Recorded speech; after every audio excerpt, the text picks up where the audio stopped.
ഓരോ ദിവസവും ചരിത്രം തിരുത്തിക്കുറിച്ചുകൊണ്ടാണ് സ്വർണ്ണവില മുന്നോട്ട് കുതിക്കുന്നത്.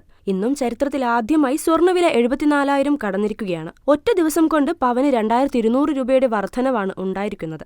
ഗ്രാമിന് 275 രൂപയുടെ വർധനവും. ഇതോടെ ഒരു പവൻ സ്വർണത്തിന്റെ വിപണി വില 74,320 രൂപയും ഗ്രാമിന് 9,290 രൂപയുമായി. സ്വർണ്ണവിലയിൽ സമീപകാലത്തുണ്ടായ ഒരു ദിവസം കൂടുന്ന ഏറ്റവും വലിയ വിലവർധനവാണ് ഇന്ന് രേഖപ്പെടുത്തിയിരിക്കുന്നത്. അന്താരാഷ്ട്ര സ്വർണ്ണവില $3,485 രൂപയുടെ വിനിമയ നിരക്ക് 85.13 ആണെന്നാണ് റിപ്പോർട്ടുകൾ സൂചിപ്പിക്കുന്നത്.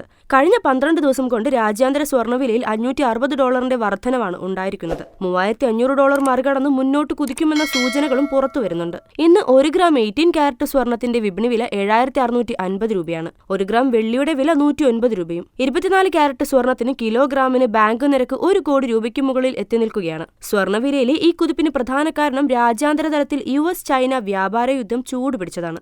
കാര്യങ്ങൾ ഇങ്ങനെയൊക്കെയാണെങ്കിലും സ്വർണ്ണപ്രേമികൾക്ക് ഈ വില വർധനയൊന്നും ബാധിക്കില്ലെന്നാണ് റിപ്പോർട്ടുകൾ സൂചിപ്പിക്കുന്നത്. സ്വർണത്തിൽ മുതലിറക്കുന്നവരുടെ എണ്ണം ഓരോ ദിവസവും കൂടിയാണ് വരുന്നത്. അക്ഷയതൃതീയ അടുത്തതിനാലും വിവാഹ സീസണുകൾ തുടങ്ങാനിരിക്കുന്നതിനാലും സ്വർണ്ണവിലയിലെ വർധന ഉപഭോക്താക്കളെ ബുദ്ധിമുട്ടിക്കാനിടയുണ്ടെങ്കിലും സ്വർണ്ണക്കടയിലെ കഴിഞ്ഞ ദിവസങ്ങളിലെ തിരക്കുകൾ സൂചിപ്പിക്കുന്നത് വില കൂടിയാലും സ്വർണത്തിന് ആവശ്യക്കാരേറെയാണെന്നതാണ്. സാധാരണക്കാരെയാണ് ഈ വിലവർധന ഏറ്റവും അധികം ബാധിക്കുന്നത്.